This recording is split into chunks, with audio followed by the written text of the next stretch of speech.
Chatting with a pro. So we were in his room, his main Santa chamber, his Santatorium, his Santeria, if you will, which does not mean the same thing. And Santa decided it was time to, let me have my interview. Mrs. Claus patted me on the back and showed me the way, and I may have read too much into it. I said, hey baby, can I paint you nude so I can show Santa a picture of what I want for Christmas? And she was like, so look, I like you, but I don't like you. So we sat down. I said, well, Santa, first of all, how do you afford gifts for 1 billion children? And he said, well, I've got lots of ho-ho-hos. Ho-ho-ho. So, Santa, you're like Tiger Woods. He goes, no. I stopped at 3 hoes. Tiger filled a calendar and a half or 2. He goes, do you know what 1 hoe plus 2 more hoes make? I said, Triple H? No, I don't. He said it makes that many hoes makes Santa a happy man. I said, happy or jolly? He asked if that was a reference to his weight, but again, this is LSD Santa we're talking about. So really, the guy weighed like 88 pounds. I mean, he didn't look good. So I asked him, look, Santa, you live far north. What's your nationality? Are you Russian? Are you Canadian? Are you an American living in Alaska? Are you a Greenlander? He said, no, I'm Polish, actually. Well, North Polish. I said, oh Santa, you kill me. He said, well, I will if I can't find your stash. I said, that's fine.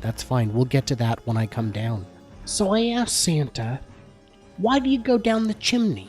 And he said, because it soots me. And I said, I don't understand. Did you just have a stroke? It sounded like you said soot, but that doesn't make sense in the context. He said, no, move on from that. I said, well, okay, fine. What happens when you get to a house and they've already lit a fire for Christmas Eve? They don't want to freeze into Christmas morning. Fireplace is lit. What do? He said, well, I just get crisp Kringle. I said, oh, Santa, your dad jokes are off the heezy. They're on fleek. They're on or off the chain. They're off the hook. I'm going to put the hook back on now because this is terrible. You should be ashamed of yourself. You've lived thousands of years, and this is the kind of joke you give me? He wasn't impressed. I said, so listen, hey, one question all the kiddies want to know is, how did you name the reindeer? He said, well, Rudolph is a good example. One night, a Viking named Rudolph the Red was looking out the window when he said to his wife, it's going to rain. His wife asked, how do you know? And he said, because Rudolph the Red knows rain, dear. And then he pillaged her, to put it politely, which is what they did, the Vikings in those days. I said, well, great, that's great, but what about the other reindeer? How'd you name them? And he said, well, mostly gibberish, just kind of made stuff up. It just kind of worked. But when it came to the 3 German ones, Donner and Blitzen. Donner and Blitzen in German means thunder and lightning. These are 2 badass reindeer. And Vixen, I know in English it's spelled Vixen, but in German it's, in the original German it's spelled Wichsen. I think. I'm not sure. I never had to spell the word masturbating in German while I was in Germany or since. Those campsites, man, they operate in English.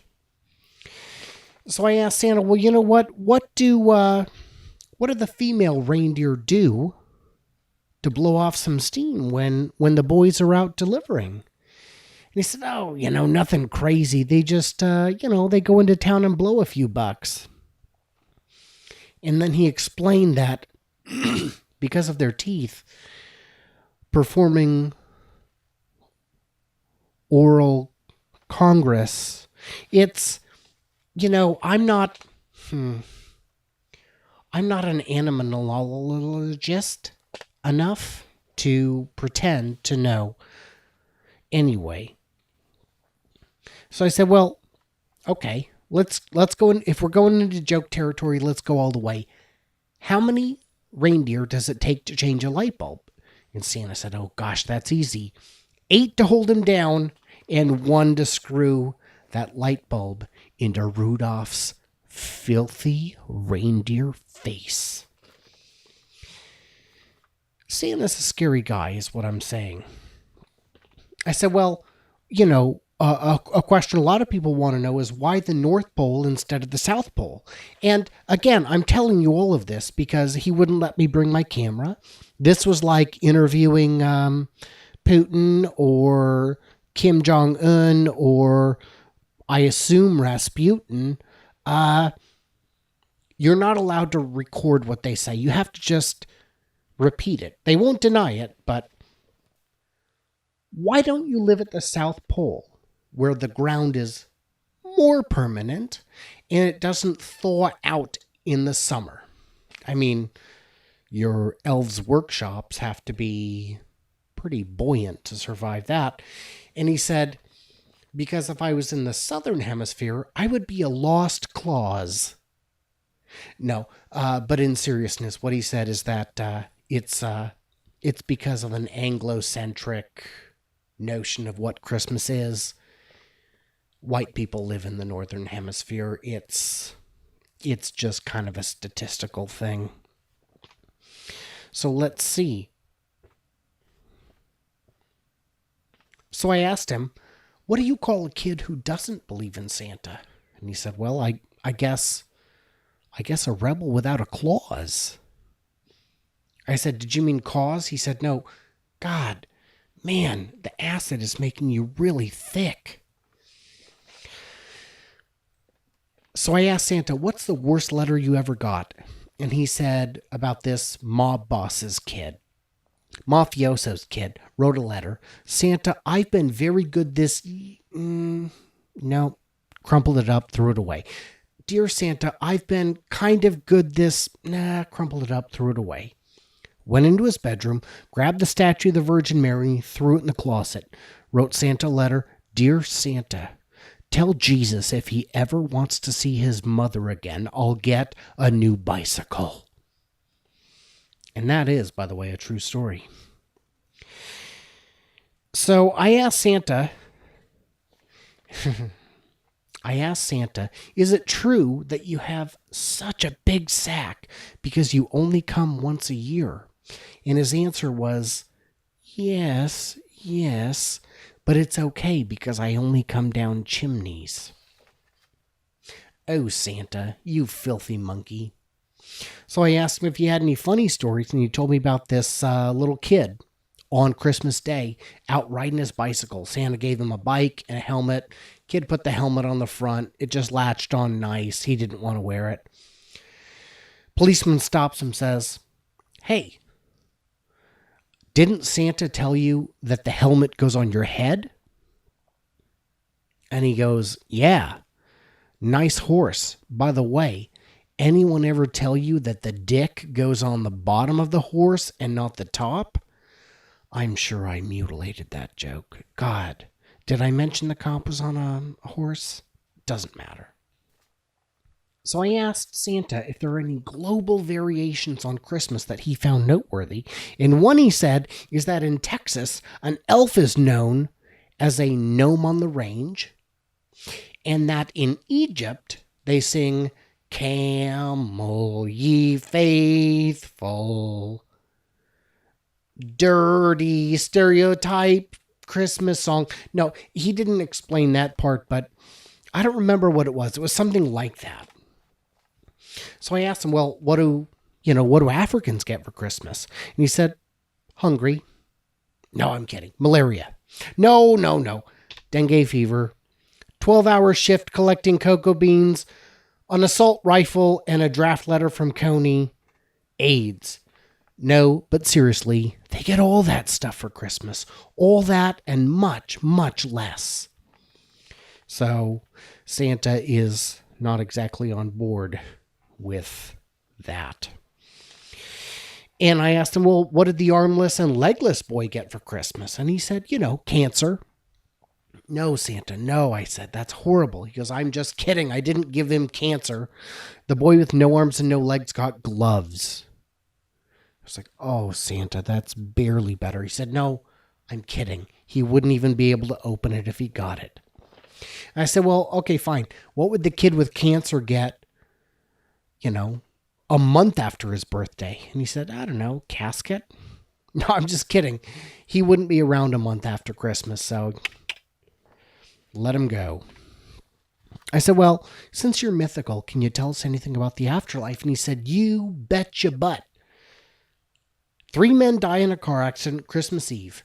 They get to the pearly gate. St. Peter says, show me one thing on your person when you died that's holiday or Christmas related. You get in automatically. First guy pulls out some mistletoe. Yeah, it was stapled to his dick. That's fine. You're in heaven. Second guy pulls out some holly berries from his pocket. Now, mind you, they were pretty clearly anal beads, but close enough, you're in. Third guy walks up, gives a little smirk, pulls out some dirty lady's panties. And the panties were actually quite clean, but the lady they came from was dirty. And St. Peter's like,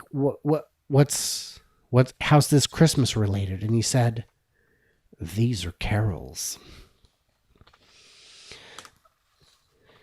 So Santa asked me before we left, before we concluded, when you exchange gifts, you like to exchange them with?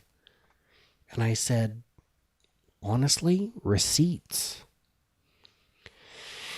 And then I realized our time was done. Mrs. Claus came in, and I just couldn't help myself. I looked at that squirrely old droopy bag of awesome, and I said, honey, if you jingle my bells, I will promise you a white Christmas. And not because I was going to jizz all over her, but just because my last name is White, so any Christmas with me would be, well, gosh, I think I was probably misunderstood. I should go back and re-record that, but batteries are low and excuses, and also other excuses. So yeah, let's just keep going with that.